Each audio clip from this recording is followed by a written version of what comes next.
And now it gives me great pleasure to introduce John Pienaar, Times Radio Drive presenter, to give us the latest news and developments from inside Westminster. John will be taking your questions during this session, so please do send them in via the Slido box on your screen. Looking forward to seeing those. John, thank you very much for joining us on what is such a quiet time in Westminster.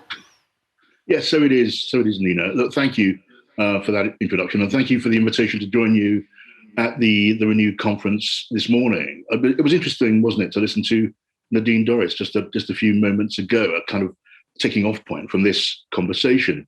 The Secretary of State was telling us that we are, and she's characteristically upbeat, telling us that we are in a good place. Now, if that's so politically, it's a definition of good place that I've never come across, because we are, I think, from any point of view, in the midst of a domestic political crisis of a kind that we haven't seen since World War II, a quite unique political crisis, and arguably never before even that. We're at a point where the Prime Minister, Boris Johnson, it is perfectly reasonable to argue that could become, maybe very soon, could become the first British Prime Minister in history to be dragged out of office in personal disgrace. These things are not hyperbole. This is where we are just at the moment. And I could, Nina, I guess, cut this section of my talk about the state of the nation and the state of politics, and before taking questions, just by saying this, which is, I've no idea how this is going to play out, and nor really does anyone else. But I was reminded this morning of the comment of Winston Churchill, the former great British Prime Minister, who said the great skill of politics was the ability to make confident predictions about what is about to happen, and then later on give convincing explanations as to why they didn't. So I'm going to plunge in, because if I stop now, it would be a very, very, very dull discussion about the state of politics, and I'd have very little to say on my 3-hour radio program this afternoon on Times Radio. So let's join in the babble, because it is fascinating, and I think it's worth doing in itself. I'm going to start with a story which, rightly or wrongly, and people will have their own views on this, but rightly or wrongly, is eclipsing every other issue in politics. And we're talking about very, very big issues. The Russians are on the point of invading Ukraine, which would lead to a strategic and economic crisis in Europe and around the world. We are still dealing with a global pandemic. These things have not played themselves out yet, but the question of our domestic politics and the precarious position of the Prime Minister overshadows everything. And I would argue, just at the outset, that that's true for good reason. And why do I say that?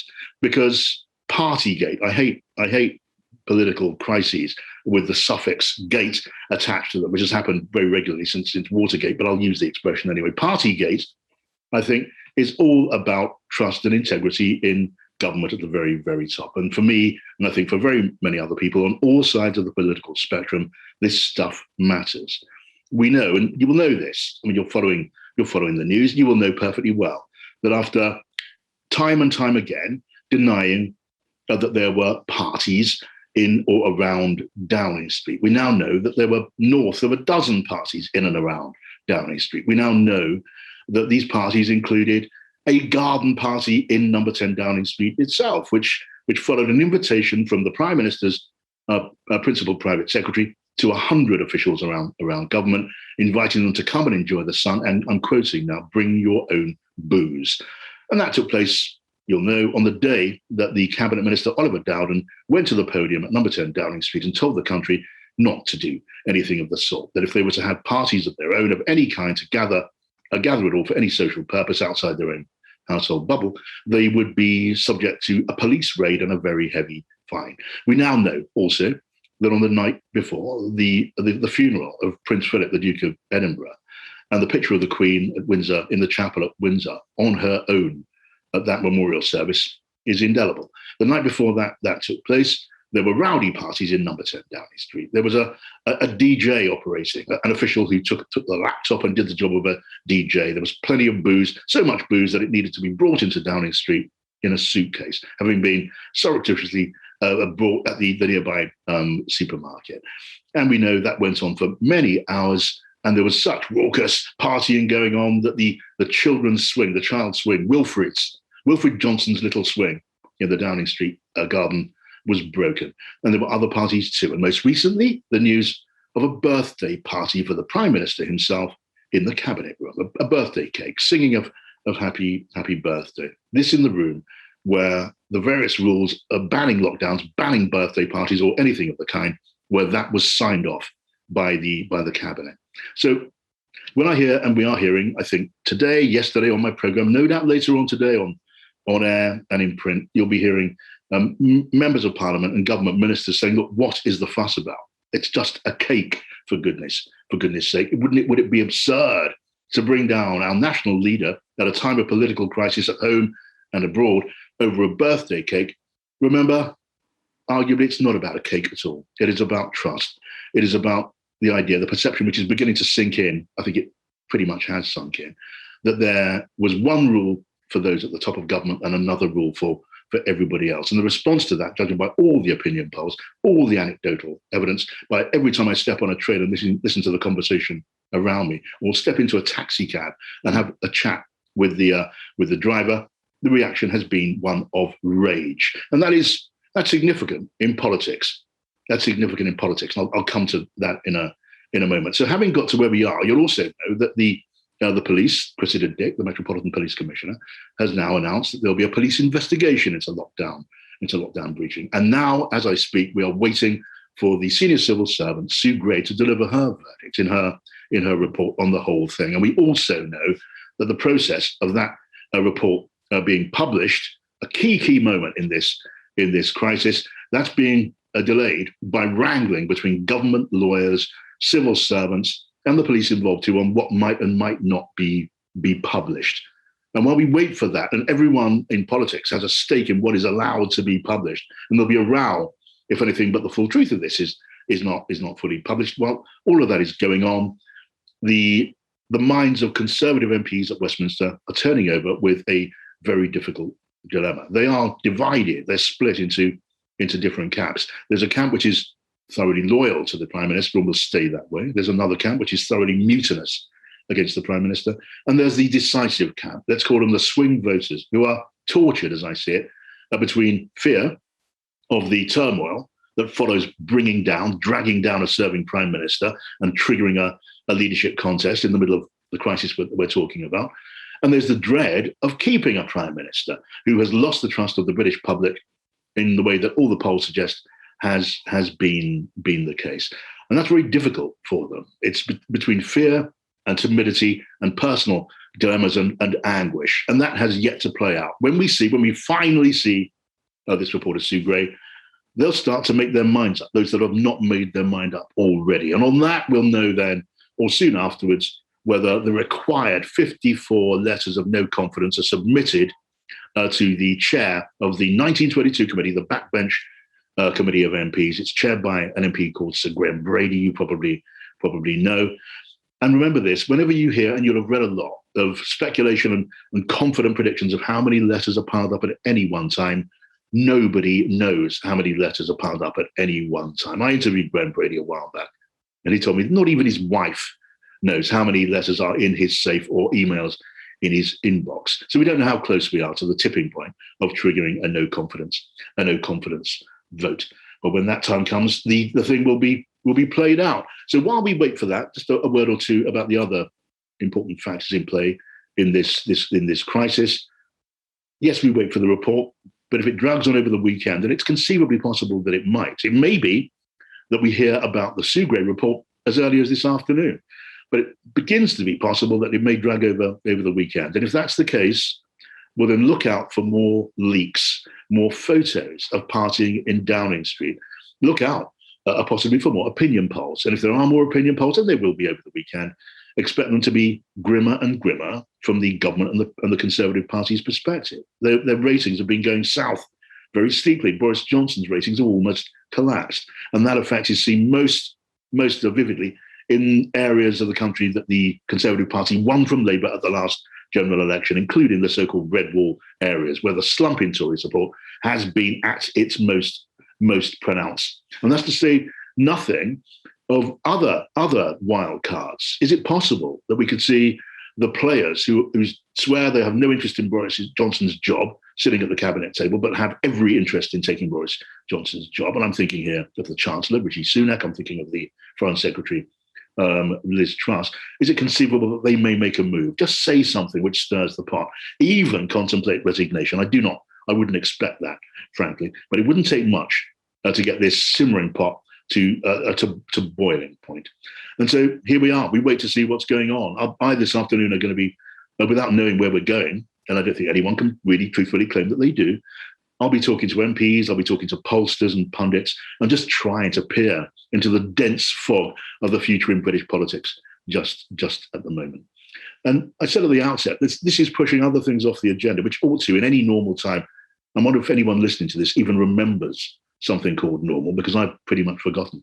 We'd be talking about the crisis in Eastern Europe, because the expectation there among strategists, military leaders, political leaders, is that we are this close to Vladimir Putin ordering his forces deeper into Ukraine. I won't say launching an invasion, because he did that when he annexed Crimea. The question is, will he drive further? And if he does, what form will that further incursion take? Are we talking about driving his tanks towards Kiev? Are we talking about further incursions on the periphery? Either way, it would meet a very, very severe response from the Allies, who don't agree, by the way, on what that response should look like. And that's interesting too. But in that conversation, we're talking about a potential, a strategic crisis. There would be many, many, many deaths on the battlefront, as it would be in Ukraine. Ukraine has an army which is no match for Russia, but a militia behind it, which will lay down their lives in enormous numbers. And they will send many, many body bags back to Russia in the process, which, by the way, might be one of the reasons that Vladimir Putin pauses as he makes his decision. And meanwhile, the economies of Europe would be in turmoil. The Americans we see this morning are suggesting that all thought of the Nord Stream 2 gas pipeline, which would bypass from Russia, bypassing Ukraine into Europe, should stop. Now, that would cause an enormous spike in gas prices in Europe. It would affect Britain too, because we don't rely heavily at all on Russian gas, but the spot price of gas would go up. And our already spiking gas prices would go still higher. You could expect the equity markets to go into turmoil. Likewise, the foreign exchanges. It would be truly dreadful. And we don't know as of now where that is precisely going. And lastly, the other thing, which has been, it's extraordinary that I've left this till last, that I've left this till so late in my bit of the conversation. The pandemic.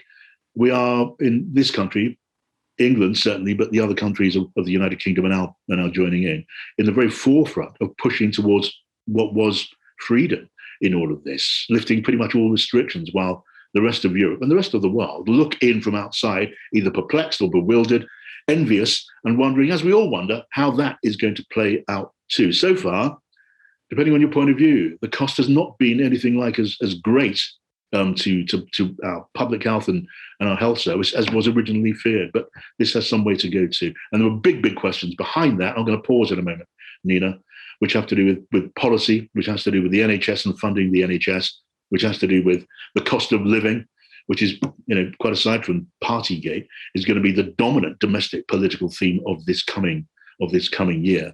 We have all of that to look forward to, if looking forward to it is remotely the right way of describing it. While at the same time, Nina, finally, as a result, I think, very much to do with Partygate, public trust between the people of this country and our political leaders has been strained pretty much to and beyond breaking point. I'm going to pause there, Nina, because we can now, I think, take some questions. Yeah, we can indeed. What a time to be alive. John Pienaar, thank you. And doesn't it say something about the state we're in, that the pandemic doesn't make the lead in your presentation, and all that political drama reads like something from fiction, but we know we are very much living through it as we speak. Let's kick off with a question for you from Richard Eyre. He wants to know, do you think Nadine Dorris's assault on the BBC is driven by an effort to genuinely reframe public service broadcasting, or is it revenge? I think it is a combination of Nadine Dorris. She's, after all, the Secretary of State for Culture, Media and Sport, raising a flag in a debate which is due, and it's right, I think, from any perspective, that there should be a debate before very long, starting not just now, should be underway already, on the future nation states and nature and funding of the BBC. when you look at the state of viewing and listening now, when you look at a situation where younger people in huge numbers do not use BBC TV services in the way that my generation and younger have done for so very long, the question of a compulsory licence fee, it's right that should be discussed, and it will be. But that said, there's no doubt in my mind that the Secretary of State, Nadine Dorries, said what she said the other day when she pretty much attacked the BBC, principally on Twitter, and told us that there was this would be the last time we saw a settlement as has just been announced on the BBC, that in future effectively the licence fee would go after in 2027 when that decision has to be finally implemented, there'd be no licence fee. That was premature. This government can't simply decide that. There'll need to be another election and another government to take that decision. So why did she say it? It's because she wanted to put a bit of pressure on the BBC. The BBC has got up the nose of Nadine Dorries and a lot of other conservatives just in its reporting of, well, among other things, Partygate. But that pressure, that tension predates Partygate, and it's part of politics, and it's part of life at my old employer, the BBC too.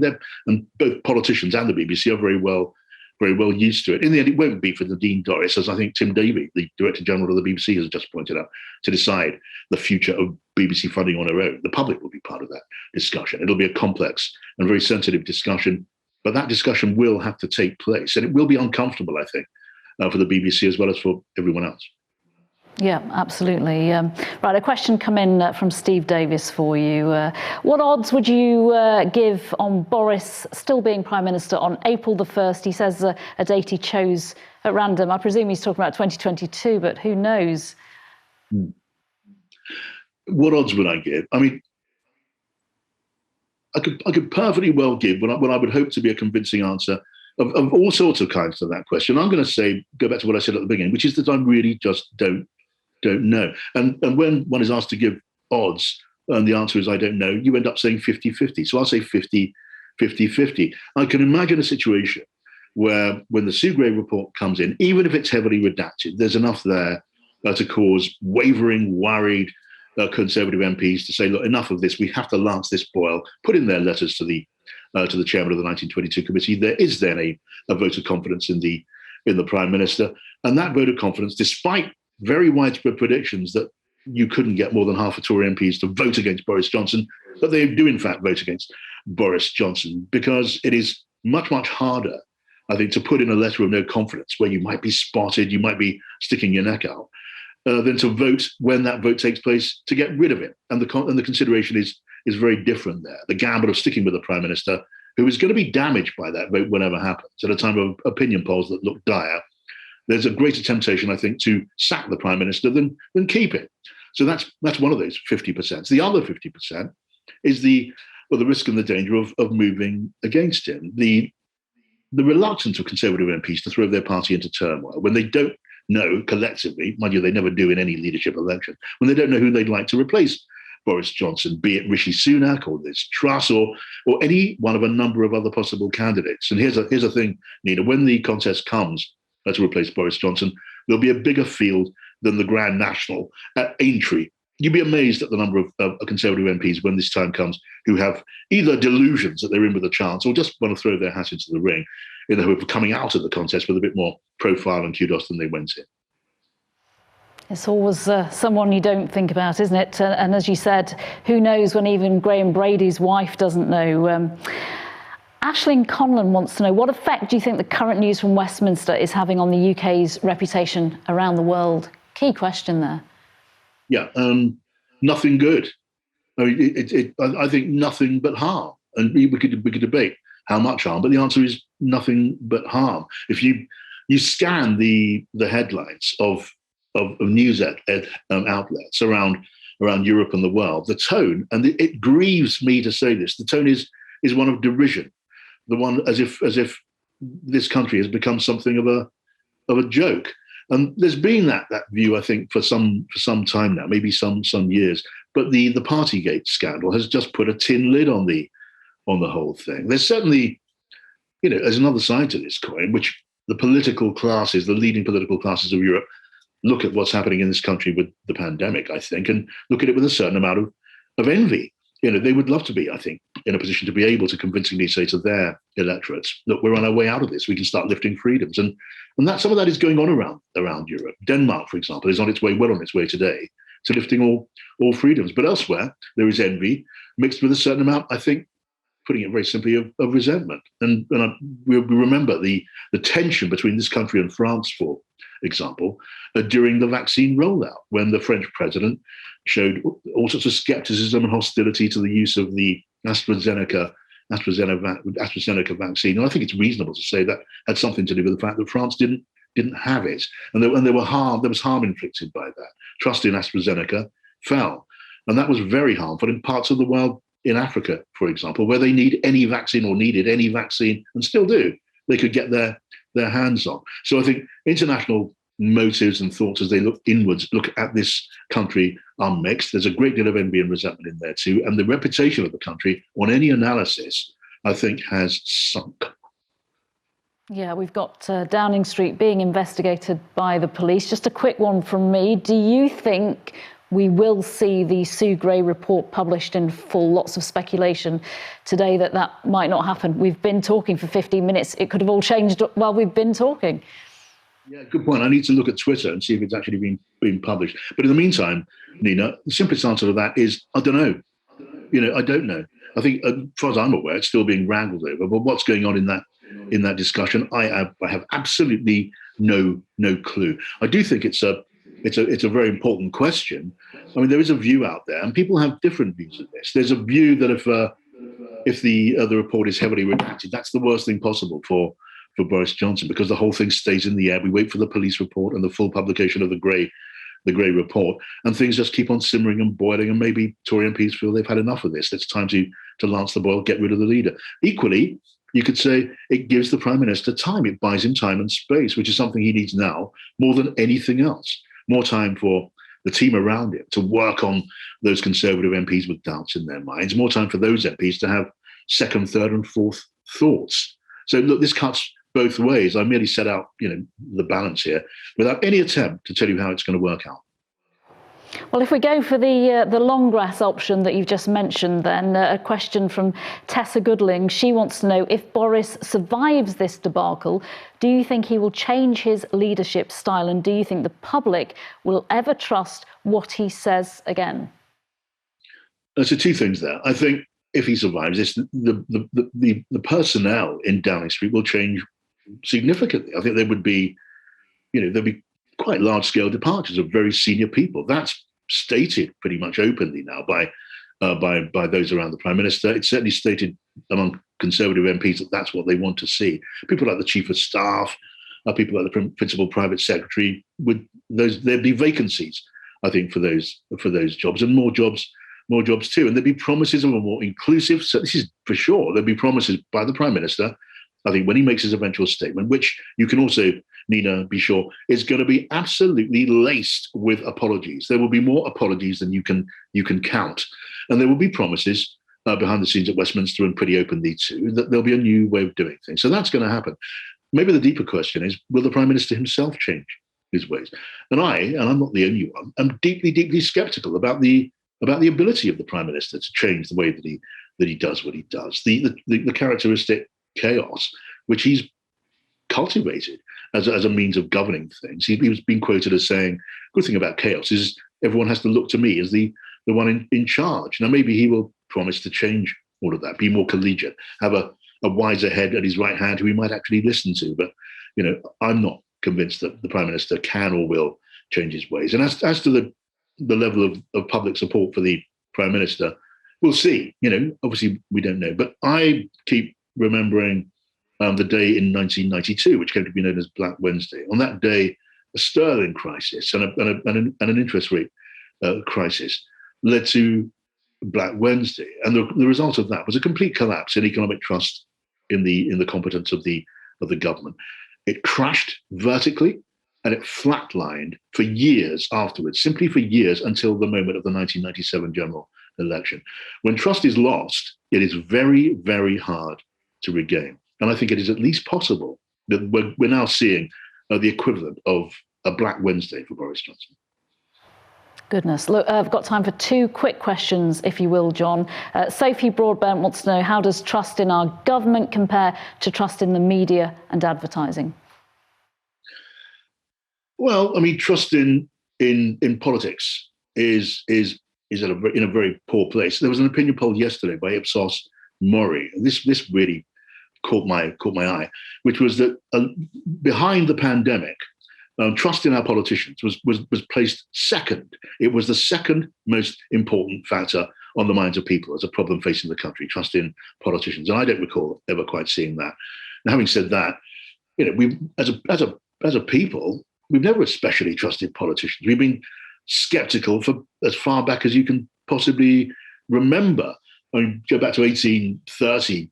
There was a fire at Westminster. The Palace of Westminster caught fire, and a huge crowd gathered at the fire, as you might expect. But they gathered to cheer the fire, not to cheer the fire brigade. There's nothing new about cynicism and skepticism in British politics. I think we've drifted significantly over recent times from skepticism, which I'd actually encourage, into cynicism, which I deeply deplore, which I think is nothing but corrosive. And that's a point I make to young journalists whenever I'm asked to say anything to young journalists. Given what we're experiencing right now, what we're living through politically in this country, how does it compare to the reaction we saw to the Trump presidency? We had Tory MPs yesterday saying that everything going on is a Labour witch hunt or a media witch hunt. That was the kind of language he was using, wasn't it? That's so. And that's a common comparison. They don't really compare very directly, but there are comparisons. And I think the polarization in politics, the willingness of people to believe only what they want to believe on their side of the political or cultural divide, that has become, I think, has deepened in a way that would have been difficult to imagine not so very long ago. The way that the culture war is now intertwined with the political war here, as it has been in America, to a much magnified extent. So there is that parallel, and our Prime Minister has a populist way of doing things and a way to use some of these factors he hopes to his advantage in a way that certainly Donald Trump has done.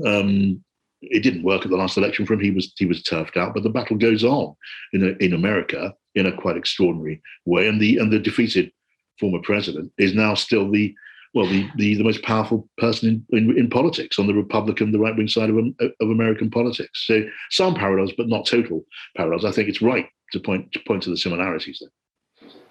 The other thing in the government here, their in trays, the cost of living crisis. Branwell Johnson wants to know, how do you think the consumer is going to react to rising prices? Will it impact holidays and discretionary purchases? Well, the cost of living crisis, the word crisis is not a misnomer. It'll be a crisis for very many people. It will impact absolutely everyone. It will have the effect that a rising cost of living has whenever it occurs. It wears down consumer buying power. That has an effect on the market. So something of a vicious circle in that respect. For many people at the lower end of the earnings scale, it's going to become clearly unbearable. And that has a political cost too, of course, on support for the government, as it always will, which is one of the reasons why one of the big arguments behind the scene, behind the centre stage issue of Partygate is what to do about the cost of living crisis. And it's why the government and why the Chancellor has been looking at solutions such as cancelling the rise in national insurance that was recently announced to put some more money into the National Health Service and then the social care system behind that. Now, just a matter of very few months after that announcement, that £12 billion a year, it doesn't look at all adequate to deal with the needs of the NHS, under pressure from the pandemic, long backlogs, and let alone money to spare for social care. So that matter of funding the NHS is still very much a live one. And for the rest of us, well, such ideas as VAT being taken away from energy bills, that's being called for by some on the Conservative side and by the Labour Party looking for help for energy consumers too. And ministers are going to be agonising about what they can do. The Chancellor, in a certain amount of turmoil, as he balances his natural fiscally conservative instincts with his desire, of course, I think, to be the next Prime Minister. John Pienaar, it's been great to talk to you. I think we need John Pienaar for PM. You need to leave the gig you're doing now and go back into the heart of Westminster. Thank you very much for your analysis and for joining us today. We really do appreciate it. Thank you, John.